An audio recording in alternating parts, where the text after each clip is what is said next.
All right, I'm not going to give you the story. I don't know the whole backstory behind it, okay? But I want to talk a little bit about Shadeur Sanders, all right? First of all, I ain't trying to bash the young man. I think that their father, as you all know, okay, you young folks know who Shadeur Sanders is, particularly if you're athletes. But their dad, you know, more of us older guys know Deion Sanders and things like that. And so do you. Some of y'all not that young. Did a good job raising those boys, him and his brother. I think his brother's going to have a fairly good career at Tampa Bay. And, you know, Shadeur got picked in the fifth round for the Cleveland Browns. And I wish him the best. All right? I hope he takes advantage of the opportunity. So I want to put that out right now. So this ain't the thing to try to bash the guy, but it's just the reality of the business here. Okay? But anyway, look, there's something about some lawsuits and things like that to the NFL with Deion, and then some fan from Colorado and things like that, and claimed that he got mental anguish and broke like the Sherman Antitrust Act. I learned about that in political science, I believe. Yeah, I learned about that law in that act. Okay, where it affected commerce or something to that effect. Yeah, over farming back in the later 1800s, if I'm not mistaken. Let's see here. Shadeur, they're looking at doing a lawsuit for that, and then you got the offensive coordinator in Atlanta. They got fined, and the Atlanta Falcons, you know, over that prank call and things like that. Okay, it just turned out to be a big mess. So hopefully it's a thing where, I don't know, like Shadeur and his family, and then the NFL, they could come out with some type of, I don't know, settlement or whatever. And I think that they will probably settle, because the NFL, the commissioner, with the money that they're making, they don't want to disrupt that. Okay, with, you know, these new deals with the social media deals, and, you know, these different platforms where you have to pay to watch games, and cable TV deals and things like that, and the fans. So I think they're going to do that. I don't know about this other guy, but that's something that's going to probably play out in court, particularly if he has a case. I think the guy probably lost some money. I'll be willing to bet that he lost some money, probably on a bet, because, you know, they do bet on these guys getting, you know, picked, you know, in certain positions and things like that. All right, they win or lose money based off that if they wager. So, and maybe turned out the guy was somebody. I do know that he was a Colorado alumni or something like that, a Colorado fan. But I want to give you just the harsh reality about the NFL, okay, or about pro sports in general. And it's going to prod you the same way on your job, particularly this day and age, as scarce as jobs are getting because they're laying off and things like that.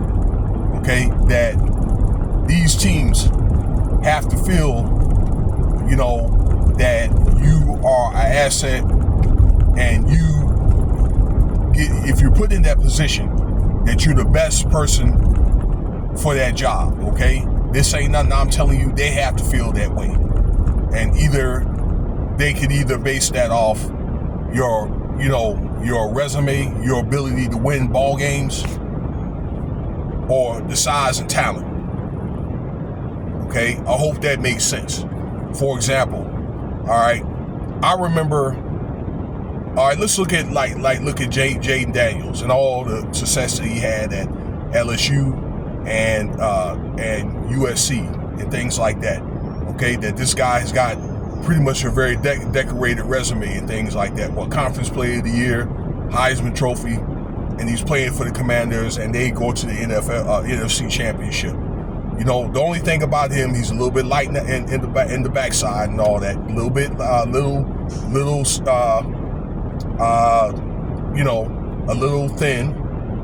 But the guy, you know, got an arm and he can run. Okay, to make up for it. Maybe he can pick a little bit of weight up over the regular season.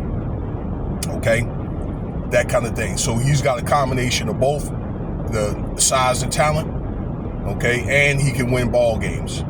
All right, he can put it all together. But I'm gonna give you another example. Okay, a lot of people don't know about like Ben Roethlisberger, come out of Miami, Ohio, and I've seen that guy when he got drafted, and the highlights that he was putting up, because he come out of a 2A school and things like that. He was just dominating those guys. Okay, putting the ball down the field. I mean, this guy like had an arm. I remember when he got drafted, I seen this first year, the second year this guy was playing, and this guy was very tough. You know, he was like 6'5", a good 250, 260. I'm like, this guy, they're gonna win a Super Bowl, and they end up winning 2. I believe if it wasn't for his knees, he played for 18 years. I believe he could have probably played at least like 2 or 3 years longer. Tom Brady, come out of the 6th round. You know, when he got his chance, he was able to put it together. He knows that playbook, and they were able to win ball games to put it. And you know, the bad thing about it is, him and Bill Belichick, they really didn't even get along. Like, Belichick didn't even want, they really didn't even speak too tough, and they wanted to replace him. You know that? From the time that he left, this is Tom Brady, that is, New England, you know, for that during that time, they had friction, a very quiet type friction, for 10 years, okay? Randy Moss has said this on an interview, when he was doing sportcasting, but he could replace him as long as they were winning Super Bowls, and Robert Kraft didn't want to let him go. Yep. I believe with Shadeur, right, you know, that he's had success. I remember that game when they played TCU. I watched that game. That was the season before last. We had 500 yards, you know, in a game. They beat TCU. Okay? You know, so he had games where he played very well, and he had games where they should have won some of those games, but he just didn't play well at all. I believe that he lost his stock when they lost that game against BYU. Now, that last game of the season, I believe what they play in the Big Ten Championship, I believe. Okay, they were not a glorified team, but they were BYU, that is. But they were a big physical team, and Shadeur didn't get it done. They lost like 34-17. I remember talking about that, you know, that game in the video. I mean, I'm sorry, in the video. I'm thinking video game, y'all. I'm so sorry. That kind of thing. And I believe after that game, he lost a lot of his stock. Now, Travis Hunter, you know, and it depends on the position or whatever and what they're looking for. All right. So if he would have probably played, you know, like Travis Hunter, that's different. Okay. You know, so he can find ways to beat his opponents and things like that, those defensive backs and those cornerbacks. All right. And that's talent. So, you know, I think based off that, they put him in what they feel is in the best place. And like I say, they don't have to. These doggone owners and things like that, they don't have to. And I don't think it's a whole lot to do with his, you know, his gold and all that other stuff, the gold chains and things like that. But, you know, like, it's one of the things that if you ain't winning, you know, you may not want to come in, you know, in the league or whatever, like you all that and you not. Generally speaking, I'm not talking about Shadeur Sanders. Okay?